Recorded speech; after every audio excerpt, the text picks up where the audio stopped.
ప్రభు నామానికే మహిమ కలుగునుగాక. కూడి వచ్చిన మీ అందరికీ, కర్మల ఆత్మీయ సహవాస సంఘ విశ్వాసులందరికీ మన ప్రభువును ఆయన ప్రియ కుమారుడు అయిన యేసుక్రీస్తు వారి శ్రేష్టమైన నామములో శుభములు మరియు అందరికీ వందనాలండి. ఇర్మియా గ్రంథం 48వ అధ్యాయాన్ని మనం ధ్యానం చేసుకుందాం. ఇర్మియా గ్రంథం 48వ అధ్యాయం.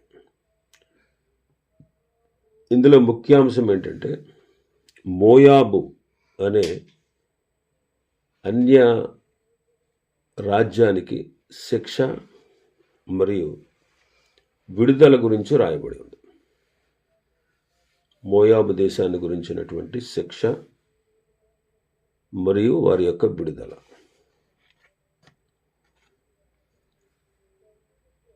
నలభై 48వ అధ్యాయం మొదటి వచనం చదువుదాం. మోయాబును గూర్చున్నది ఇశ్రాయేలు దేవుడగు యెహోవా ఇలాగు సెలవిచ్చుచున్నాడు. నెబోకు శ్రమ, అది పాడైపోవచున్నది. కిరియతాయిము పట్టబడినదై అవమానము నొందుచున్నది. ఎత్తైన కోట పడగొట్టబడినదై అవమానము నొందుచున్నది. ఇకను మోయాబునకు ప్రసిద్ధి ఉండదు. మోయాబు దేశం యొక్క నాశనాన్ని ఈ అధ్యాయంలో మనం ముందుగా చూస్తా ఉన్నాం. దేవుడు లోకాన్నంతటినీ పరిపాలిస్తున్నాడు. లోక రాజ్యాలన్నిటి మీద అధికారాన్ని కలిగి ఉన్న సార్వభౌముడు. లోక రాజ్యాలన్నిటిని గురించి ఆయనే సార్వభౌముడుగా ఉండి తన ఇష్టాన్ని నెరవేర్చేవాడు అని మనం తెలుసుకుంటున్నాం. కాబట్టి ప్రతి రాజ్యం పైన ఆయనకు సర్వాధికారం ఉన్నది. ఇప్పుడు అందరినీ నియమించేవాడు, అందరినీ తొలగించేవాడు ఆయనే. ఎవరిని నియమించాలో వారిని నియమిస్తాడు, ఎవరిని తొలగించాలో వారిని తొలగిస్తాడు, ఎవరికి అధికారాన్ని ఇవ్వాలో ఆయన ఇస్తాడు. మనం అనుకుంటాం చాలాసార్లు మనమే ఏదో అధికారాన్ని సంపాదించుకున్నామని, కానీ దేవుడే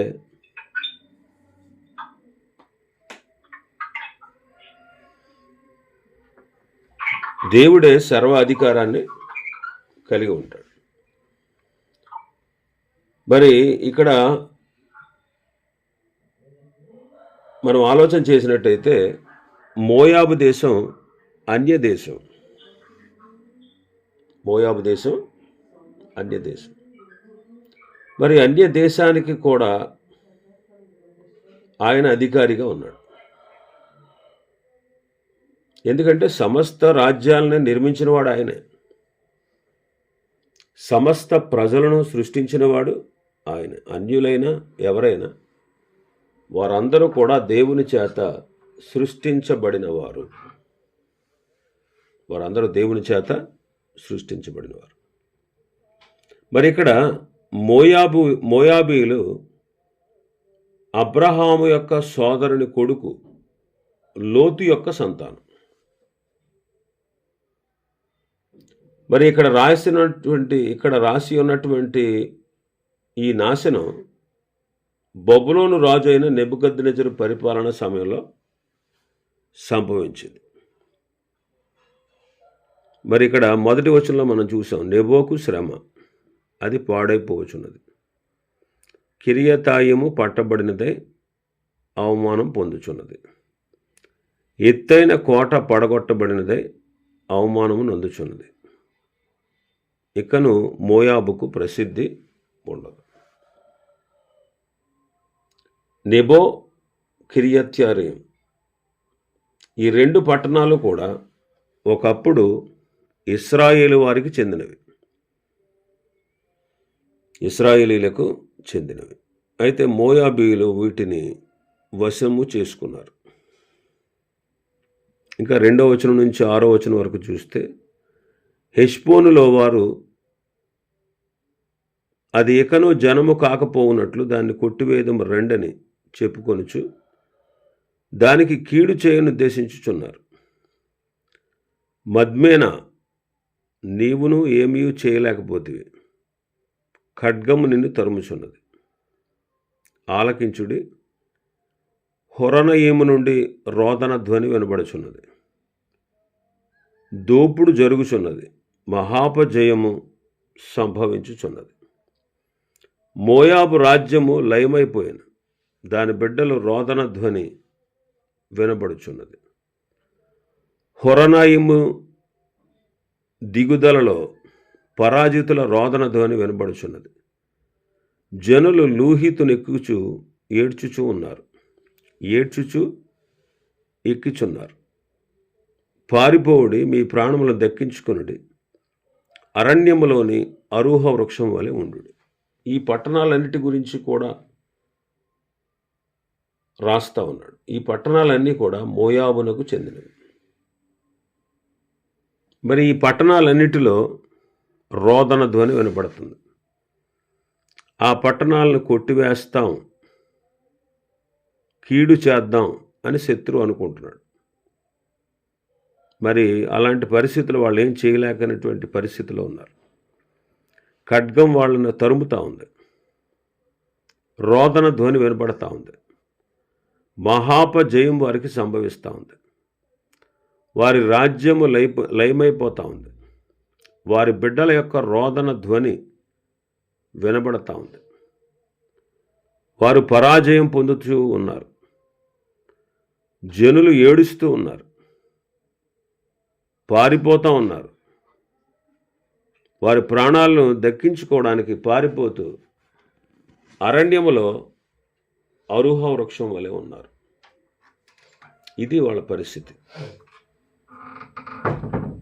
ఇది వాళ్ళ పరిస్థితి. 7వ వచనం చదివితే, నీవు నీ క్రియలను ఆశ్రయించితివి, నీ నిధులను నమ్ముకొంటివి, నీవును పట్టుకొనబడెదవు. కెమోషు దేవత చెరలోనికి పోవును, ఒకడు తప్పకుండా వాని యాజకులను అధిపతులను చెరలోనికి పోదు. ఏ వ్యక్తి అయినా, ఏ జనమైనా, ఎక్కడైనా, ఎప్పుడైనా తమ స్వశక్తిపై ఆధారపడితే, తమ సంపదలపై నమ్మకం పెట్టుకుంటే వారికి చివరికి నిరాశ మిగులుతుంది, దుఃఖమే కలుగుతుంది.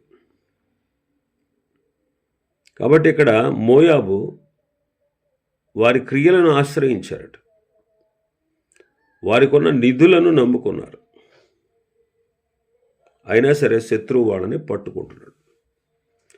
వాళ్ళకి కెమోషు దేవత ఉంది, అది కూడా చెరలోనికి పోతుంది. దాని యాజకులు అధిపతులు కూడా చెరలోనికి పోతారు. కాబట్టి ఏ వ్యక్తి అయినా సరే, ఏ జనమైనా సరే, ఎప్పుడైనా సరే వారి క్రియల మీద, వారి పనుల మీద ఆధారపడకూడదు. లోకాసు వార్త 12వ అధ్యాయంలో ఉన్న ధనవంతుడి గురించి చూడండి, 15వ వచనం నుంచి. మీరు ఏ విధమైన లోభమునకు ఎడమేయక జాగ్రత్త పడి, ఒకని కలిమి విస్తరించుట వాని జీవమునకు మూలము కాదెను. మరియు ఆయన వారితో ఈ ఉపమానం చెప్పాను. ఒక ధనవంతుడికి భూమి సమృద్ధిగా పండెను. అప్పుడు అతడు, నా పంట సమకూర్చుకొనుటకు నాకు స్థలము చాలదు గనక నేనేమి చేతునని తనలో తాను ఆలోచించుకొని, నేను ఎలాగూ చేతును, నా కొట్లు విప్పి వాటికంటే గొప్ప వాటిని కట్టించి అందులో నా ధాన్యం అంతటిని, నా ఆస్తి అంతటిని సమకూర్చుకుని, నా ప్రాణముతో, ప్రాణమా, అనేక సంవత్సరములకు విస్తారమైన ఆస్తి నీకు సమకూర్చబడి ఉన్నది, సుఖించుము, తినుము, త్రాగుము, సంతోషించుమని చెప్పుకొందును అనుకున్నాను. అయితే దేవుడు,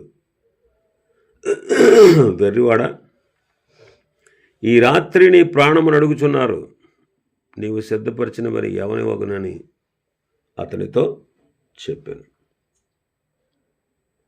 దేవుని ఎడల ధనవంతుడు కాక తన కొరకే సమకూర్చుకునేవాడు ఇలాగునే ఉండునని చెప్పాను. ఈ ధనవంతుడు చూడండి, తన స్వశక్తి మీద ఆధారపడ్డాడు, తన సంపద మీద నమ్మకం పెట్టుకున్నాడు. విస్తారమైన పంట పండితే కొట్లు విప్పి క్రొత్తవి కట్టి వాటిని సమకూర్చి, నా ప్రాణమా, అనేక సంవత్సరాలకు సరిపడా విస్తారమైన ఆస్తి నీ కొరకు సమకూర్చబడి ఉంది. సుఖించు, తిను, త్రాగు, సంతోషించు అని చెప్పుకుంటున్నాడు. అయితే దేవుడేమన్నాడు? వెర్రివాడా, ఈ రాత్రి నీ ప్రాణమును అడుగుచున్నాను. నీవు సంపాదించినదంతా, నీవు సిద్ధపరిచిందంతా ఎవని వశమవుతుంది అంటున్నాడు. వీళ్ళ కూడా మోయాబీయులు ఏం చేశారు?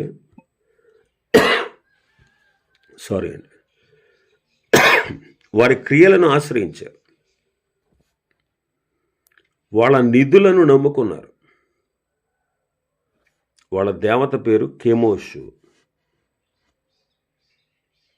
వారి కులదైవం అన్నమాట. మోయాబు జాతి యొక్క కులదైవం. అది అసహ్యమైనటువంటి, హేయమైనటువంటి దేవత. మరి సొలొమోను రాజు కూడా తన భార్యల మాట విని, అతడు కూడా చేసిన పని అదే. రాజుల 2వ గ్రంథంలో మనం చూస్తాం, 23వ అధ్యాయంలో 13వ వచనం. యెరూషలేము ఎదుటనున్న హేయమను పర్వతపు కుడిపార్శ్వమందు అస్తారోతు అను సీదోనియల విగ్రహమునకు, కెమోషు అను మోయాబీల విగ్రహములకు, మిల్కోము అను అమ్మోనీయుల విగ్రహమునకు ఇశ్రాయేల్ రాజును సొలొమోను కట్టించిన ఉన్నత స్థలములను రాజు అపవిత్రపరిచెను. ఇక్కడ సొలొమోను భార్య మాట విని అన్య దేవతలకు విగ్రహాలను నిలిపాడు యెరూషలేము పట్టణంలో. అందుకే ప్రభు 2 సార్లు అతనితో మాట్లాడాడు. మాట్లాడినా కానీ అతడు ఆయన మాటకు స్పందించలేదు. అందుకే సొలొమోను తర్వాత కాలంలో, తన కుమారుని కాలంలో దేవుడు దేశాన్ని 2 ముక్కలు చేశాడు. 10 గోత్రాల వారినేమో తన దగ్గర పనిచేసేవాడికి ఇచ్చాడు. ఒకే ఒక గోత్రం దావీదును బట్టి, అదైనా దావీదును బట్టి దావీదు సంతానికులకు ఒకే ఒక గోత్రాన్ని ఉండనిచ్చాడు. కాబట్టి ఇవన్నీ కూడా వాళ్ళ దేవతను వారు ఆధారపడ్డారు, నమ్ముకున్నారు. ప్రభు ఏమంటున్నాడు? ఈ కెమోషు కూడా పట్టబడద్దే, చెరలోనికి పోతుంది. దాని యాజకులు, అధిపతులు కూడా చెరలోనికి పోతారు. 8, 9, 10 వచనాలు చదివితే, యెహోవా సెలవిచ్చినట్లు సంహారకుడు ప్రతి పట్టణం మీదకి వస్తాడు. ఏ పట్టణాన్ని తప్పించుకుని జాలదు. లోయ కూడా నశిస్తుంది, మైదానం కూడా పాడైపోద్ది. మోయాబుకు రెక్కలు పెట్టండి, అది వేగరముగా బయలుదేరి పారిపోవాలి. నివాసులు ఎవ్వరూ లేకుండా పట్టణాలు పాడైపోతాయి. దేవుడే వారిని శిక్షిస్తున్నాడు. 10వ వచనంలో మనం చూస్తే, యెహోవా కార్యమును అశ్రద్ధగా చేయువాడు శాపగ్రస్తుడగును, రక్తము ఓడ్చకుండా ఖడ్గము దూయువాడు శాపగ్రస్తుడగును అంటున్నాడు. అంటే దీని అర్థం ఏంటంటే, ఈ వచనం ఆ సమయంలో మోయాబును కానీ దాని ప్రజలను కానీ నాశనం చేసే సందర్భాన్ని గురించి మాట్లాడుతూ, ఎవరైనా సరే అశ్రద్ధగా చేస్తే, అంటే వాళ్ళని నాశనం చేయడానికి అశ్రద్ధ చేస్తే, వారిని చంపడానికి నిర్లక్ష్యం చేస్తే వాళ్ళు శాపగ్రస్తులు అవుతారు అన్నాడు. దేవుడు వ్యక్తులను కానీ, జనాంగాలను కానీ, దేశాలను కానీ శిక్షించేందుకు తనకు సాధనంగా ఇతరులను వాడుకునేటప్పుడు ఆ పనిని సంపూర్తిగా జరగాలని కోరుకుంటాడు ఆయన. ఆ పని సంపూర్తిగా జరగాలని కోరుకుంటాడు. అది సంపూర్తిగా జరగాలి.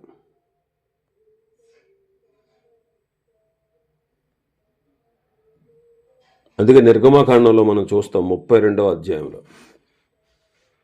ఇశ్రాయేలీలు ఎప్పుడైతే విగ్రహారాధన చేశారో, ఒక దూడను చేసుకుని ఎప్పుడైతే విగ్రహారాధన చేశారో, దేవుని కోపం వారి మీద మండింది.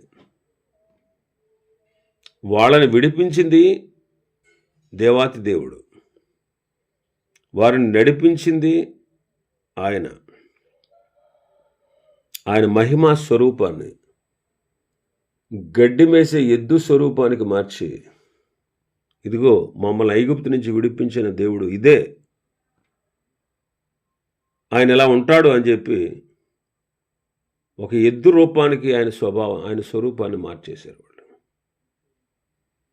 ఆయనకి చాలా కోపం వచ్చింది. అందుకే చూడండి, మోషే చాలా బాధపడతాడు. మోషే వారు విచ్చలవిడిగా తిరగడం చూసి, అహరోను వాళ్ళని విడిచిపెట్టడం చూసి చాలా కోపగిస్తాడు. అందుకే ఆ కార్యాన్ని చేసిన వాళ్ళందరినీ చంపమని ఆజ్ఞాపిస్తాడు. కాబట్టి దేవుడు తనకు విరోధంగా చేసే ప్రతి వారిని శిక్షించేటప్పుడు సమూలంగా శిక్షిస్తాడు. ఆయన శిక్ష అరాకొరగా ఉండదు. చూడండి, నోవహు కాలంలో జలప్రళయం టైంలో 8 మందే ప్రభునందు విశ్వాసం ఉంచారు. వారు దేవునితో ఏకీభవించారు. నోవహును బట్టి తన కుటుంబం మొత్తం 8 వాళ్ళని ఓడలో పెట్టి మూసాడు, జలప్రళయం రప్పించాడు, ఓడను తేలజేశాడు, ఓడలో ఉన్న వారందరినీ రక్షించాడు. ఓడ వెలపట ఉన్నవాడు ఒక్కడు కూడా బతకలేదు, ఒక్కడు కూడా తప్పించుకోలేకపోయాడు. ఎందుకంటే దేవుడు శిక్షిస్తే అలాగే ఉంటుంది. ఆయన ప్రేమగలవాడు, కృపగలవాడు. తన యొద్దకు వస్తే ఆయన క్షమిస్తాడు. తను ఆశ్రయిస్తే, తాను కోరిన విధంగా వస్తే దేవుడు వారిని స్వీకరించి దేవుడు వారిని క్షమిస్తాడు. కానీ ఆయన శిక్షించాల్సిన టైం వస్తే ఆయన శిక్షించడంలో స్లోగా ఉంటాడు. ఆయన టైం వచ్చినప్పుడు ఆయన శిక్షించాలనుకున్నప్పుడు ఇంకెవరు కూడా వాళ్ళని తప్పించలేరు.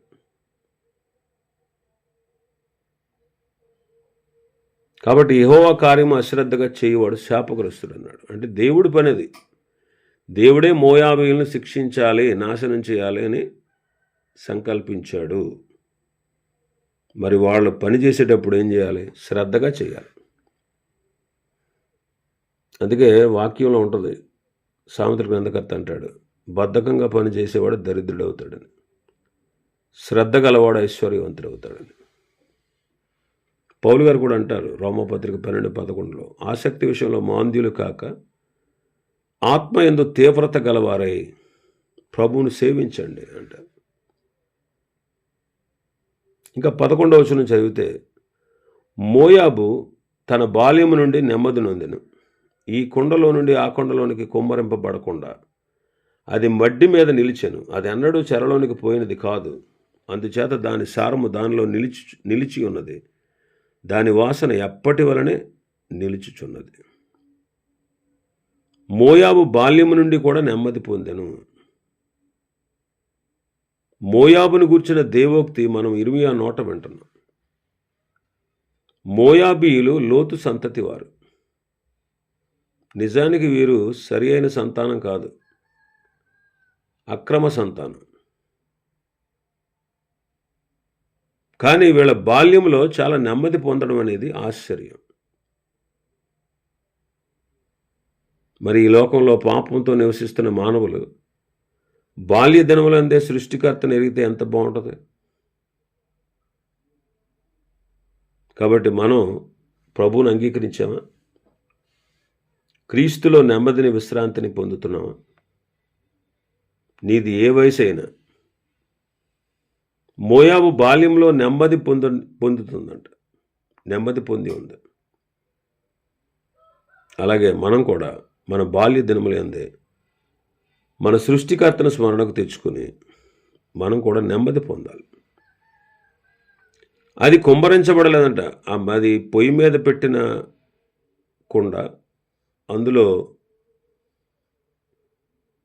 అందులో ఉన్నటువంటి ఆ యొక్క వంటకం ఆ కుండలోనే ఉండి పొయ్యి మీద నిలిచి చక్కగా అది సిద్ధపరచబడింది అనమాట. అది ఒకే కుండ మీద ఉంది, మడ్డి మీద నిలిచింది. అది ఒక కుండలో నుంచి మరొక కుండలోకి తిరగబెట్టబడలేదు. దాని వాసన, దాని సువాసన, దాని సారం ఎప్పుడు నిలిచి ఉంది. అది ఎన్నడూ చెరలోనికి పోయింది కాదు. అంటే సారవంతమైనటువంటిది అనమాట. క్రైస్తవ జీవితంలో సాక్ష్యము సారవంతమైనదై ఆ సాక్ష్యం అనేకులకు ఆశీర్వాదకరంగా ఉండడం అనేది ఎంతో అవసరం. అపొస్తలుల కార్యంలో ప్రభు అంటారు, పరిశుద్ధాత్మను మీ మీదకు వచ్చినప్పుడు మీరు శక్తి నొందుదురు కనుక మీరు యెరూషలేములోను యోదయ సమరయ దేశంలో అన్నంతటా చివరికి బూదిగంతాల వరకు నాకు సాక్షులై ఉంటారు అన్నాడు. ఇంకా 11వ వచనంలో దాని వాసన, దాని సారము దానిలో నిలిచి ఉన్నది, దాని వాసన ఎప్పటి వలె నిలిచి ఉన్నది అంటాడు. మనం కూడా, క్రైస్తవ జనాంగమైన మనం కూడా మన సువాసన పరిమళం అనేకులకు వ్యాపించాలి. అందుకే పౌలు గారు అంటాడు, మమ్మల్ని ఎల్లప్పుడూ విజయోత్సవంతో ఊరేగిస్తున్నాడు. మా ద్వారా ప్రతి స్థలమందు ఆయన గూర్చిన జ్ఞానము యొక్క సువాసన కనుపరుచుచున్న దేవునికి స్తోత్రము అంటాడు. కాబట్టి దేవుని బిడ్డలు వారి యొక్క సువాసన క్రీస్తును గూర్చిన జ్ఞానము యొక్క సువాసన అంటున్నాడు పౌలు గారు. మా ద్వారా ఎల్లప్పుడూ అనేకులకు దేవుడు కనుపరుస్తూ ఉన్నాడు. దాని వాసన ఎప్పటి వలె నిలుచుచున్నట్టు క్రైస్తవ జీవితంలో క్రైస్తవుని యొక్క సాక్ష్యం అనే పరిమళం ఎల్లప్పుడూ అనేకులకు వ్యాపించాలి. అది క్రీస్తును గూర్చిన జ్ఞానము యొక్క సువాసన అవ్వాలి. ఆ రీతిగా క్రీస్తును గూర్చిన జ్ఞానం యొక్క సువాసన పరిమళిస్తే అనేకులు మార్పు చెందడానికి అవకాశం ఉంటుంది. ఇంకా చాలా విషయాలు ఉన్నాయి ఈ అధ్యాయంలో. ప్రభు చిత్తమైతే రేపు దినం మరికొన్ని విషయాలు ధ్యానం చేసుకుందాం. దేవుడి వర్తమాన వాక్యాన్ని మన వినికిడిలో ఆశీర్వదించును గాక. ఆమేన్.